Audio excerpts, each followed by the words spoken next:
দেশের দক্ষিণ পশ্চিমের সীমান্ত এলাকা সাতক্ষীরার শ্যামনগর, যেখানে 7টি ইউনিয়নের প্রায় 3 লাখ মানুষের জীবনে নেই কোনো হাসপাতাল। চিকিৎসা সেবার মতো মৌলিক অধিকার থেকে বঞ্চিত এলাকার মানুষ, ফলে প্রতিদিনই লড়ছেন রোগশোক সহ নানা সংকটের সাথে। এমন দৃশ্য দেখলেই বোঝা যায় সাতক্ষীরার শ্যামনগর উপজেলার ঘূর্ণিঝড়, জলাবদ্ধতা আর খোয়া খাওয়া এই জনপদের বাস্তবতা। উপজেলার গাবুরা, পদ্মপুকুর, বুড়িগোয়ালিনী, মুন্সিগঞ্জ সহ এই 7 ইউনিয়নে নেই হাসপাতাল। ফলে ইউনিয়ন থেকে উপজেলা সদরের হাসপাতালে যেতে পথিমধ্যে জীবন দিতে হয় অনেককে। নতুন বাংলাদেশ গড়তে এলো জুলফিকার স্টিল। জুলফিকার স্টিল, ইস্পাত দৃঢ় অঙ্গীকার।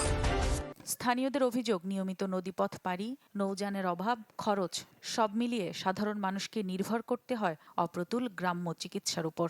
এখানে দেখা যাচ্ছে প্রতিনিয়ত মানুষগুলো যে ধরনের দুর্যোগ মোকাবেলা করে চলছে, আসলে এই মোকাবেলার ভিতর দিয়ে তাদের জীবনটা দুর্বিষহ হয়ে উঠছে। আমার এই 2-1 দিন আগে জ্বর আসছিল, প্রচুর জ্বর আসছিল। আমি ডাক্তারের কাছে নিয়ে যাইনি, আব্বু আমাকে টাকার অভাবে। জেলা সিভিল সার্জন জানান, কিছু উদ্যোগ চলমান থাকলেও পর্যাপ্ত হাসপাতাল গড়ে তোলা সম্ভব হয়নি। আমি আশা করতেছি খুব দ্রুত 10 বেডের হাসপাতাল ওখানে স্থাপন হবে।